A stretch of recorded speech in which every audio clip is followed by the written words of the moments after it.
Hi all, അസ്സലാമലൈക്കും. Welcome back to Silna's kitchen. ഇന്നത്തെ recipe നല്ല വെറൈറ്റി ആയിട്ടുള്ള ഒരു അടിപൊളി ഈവനിങ് സ്നാക്സിൻ്റെ റെസിപ്പിയാണ്. ഭയങ്കര വെറൈറ്റി ആയിട്ടുള്ള നല്ല ക്രിസ്പി ആയിട്ടുള്ള ഒരു അടിപൊളി പലഹാരമാണ്. കുട്ടികൾക്കും വലിയവർക്കെല്ലാം ഒരുപോലെ ഇഷ്ടമാവും. അപ്പോൾ ഇതെങ്ങനെയാണ് തയ്യാറാക്കുന്നതെന്ന് അറിയാനായിട്ട് വീഡിയോ സ്കിപ്പ് ചെയ്യാതെ മുഴുവനായിട്ടൊന്ന് കണ്ടു നോക്കണേ. റെസിപ്പിയിലോട്ട് കിടക്കുന്നതിന് മുമ്പായി സിൽനാസ് കിച്ചൺ ചാനൽ ആദ്യമായിട്ട് കാണുന്നവരാണെങ്കിൽ പ്ലീസ് ഒന്ന് സബ്സ്ക്രൈബ് ചെയ്തേക്കണേ. ഒപ്പം തന്നെ ഈ വീഡിയോസ് നിങ്ങൾക്ക് ഇഷ്ടപ്പെടുകയാണെങ്കിൽ ഒരു ലൈക്ക് ചെയ്ത് ഷെയർ ചെയ്ത് സപ്പോർട്ട് ചെയ്യാനും മറക്കരുത്. ഇനി നമുക്ക് ഇതെങ്ങനെയാണ് തയ്യാറാക്കുന്നതെന്ന് നോക്കാം. അതിനായിട്ട് ആദ്യം തന്നെ ഒരു മിക്സിയുടെ ജാർ എടുത്തിട്ടുണ്ട്. ഇതിലേക്ക് 250 ml കപ്പിൻ്റെ അളവിൽ ഒരു 1/4 കപ്പ് അളവിൽ വറുത്ത കപ്പലണ്ടിയാണ് ഇട്ട് കൊടുക്കുന്നത്. ഇനി ഒരു ചെറിയ സബോളയുടെ 1/4 ഭാഗം എടുത്തിട്ട് ഇതുപോലെ കഷ്ണങ്ങളാക്കിയിട്ട് അതും കൂടെ ഇട്ട് കൊടുത്തിട്ടുണ്ട്. ചെറിയ ഉള്ളി ഇട്ട് കൊടുക്കുകയാണെങ്കിൽ അത് ഇട്ട് കൊടുത്താലും മതി. ഇനി ഇതൊന്ന് ക്രഷ് ചെയ്ത് മാറ്റി വയ്ക്കാം. അടുത്തതായി ഒരു പാത്രത്തിലേക്ക് 250 ml കപ്പിൻ്റെ അളവിൽ 1 കപ്പ് റവയാണ് ഇട്ട് കൊടുക്കുന്നത്. നല്ല വറുത്ത റവയാണ്. വറുക്കാത്ത റവയാണെന്നുണ്ടെങ്കിൽ ഒന്ന് വറുത്തിട്ട് ഇതുപോലെ എടുക്കാം. ഇതിലേക്ക് ഇനി ആ ഒരു ക്രഷ് ചെയ്ത് വെച്ചിട്ടുള്ള കപ്പലണ്ടി ഇട്ട് കൊടുക്കാം. ഈ കപ്പലണ്ടിക്ക് പകരം പൊട്ടുകടല ഇട്ട് കൊടുക്കണമെന്നുണ്ടെങ്കിൽ അതും വെച്ചിട്ട് നമുക്ക് ചെയ്തെടുക്കാവുന്നതാണ്. ഇനി ഇതിലേക്ക് ഇട്ട് കൊടുക്കേണ്ടത് സാമ്പാർ പരിപ്പ് അല്ലാന്നുണ്ടെങ്കിൽ തുവരപ്പരിപ്പ്. ഞാനിവിടെ കുറച്ച് ഇട്ട് കൊടുക്കുന്നുണ്ട്, ഇടയ്ക്കൊന്ന് കടിക്കാൻ കിട്ടാനാണ്.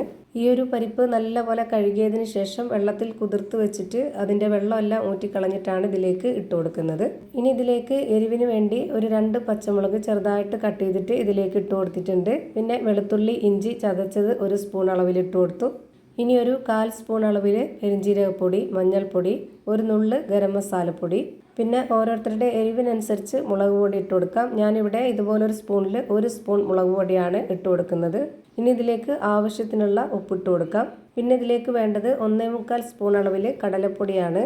ഇതുപോലെ വലിയ സ്പൂണിലാണ് ഇട്ട് കൊടുത്തിട്ടുള്ളത്. ഇനി ഇത് കുഴച്ചെടുക്കണം. അതിനായിട്ട് ആവശ്യത്തിനുള്ള വെള്ളം ഒഴിച്ചു കൊടുക്കാം. ആദ്യം ഞാനിതിലേക്ക് ഒഴിച്ചു കൊടുക്കുന്നത് 250 ml കപ്പിൻ്റെ അളവിൽ ഒരു 1/4 കപ്പ് വെള്ളമാണ്.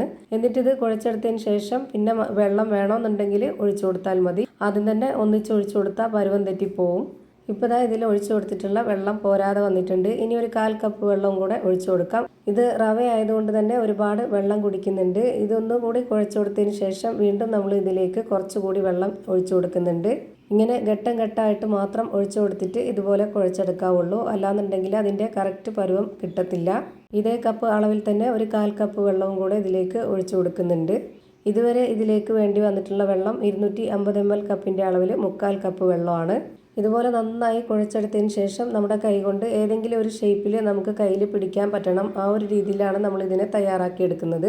ഇതുപോലെ കുഴച്ചെടുത്തതിന് ശേഷം ഇനി നമ്മുടെ കയ്യിൽ കുറച്ച് ഓയിലൊന്ന് സ്പ്രെഡ് ആക്കിയിട്ട് അതിൽ നിന്ന് കുറച്ച് മാവെടുത്ത് ഇതുപോലെ ഒന്ന് ബോൾസ് ആക്കിയിട്ട് കയ്യിലൊന്ന് പ്രസ് ചെയ്ത് പരത്തിയെടുക്കുന്നുണ്ട്.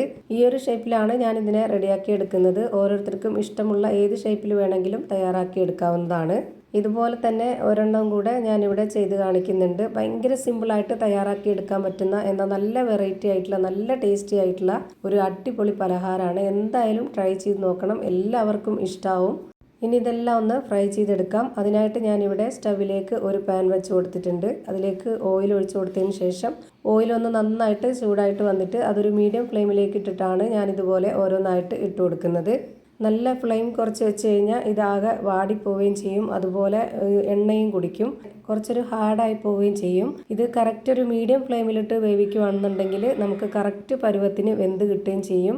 അതുപോലെ ഇതിൻ്റെ അകമൊക്കെ നന്നായിട്ട് വെന്ത് കിട്ടുകയും ചെയ്യും. നല്ല സോഫ്റ്റായിട്ടും ഉള്ളു നല്ല സോഫ്റ്റായിട്ടും പുറമേ കുറച്ച് ക്രിസ്പി ആയിട്ടുമാണ് ഇത് കിട്ടുന്നത്. ഇത് വെന്ത് വരുമ്പോൾ ഒട്ടും തന്നെ എണ്ണയും കുടിക്കില്ല.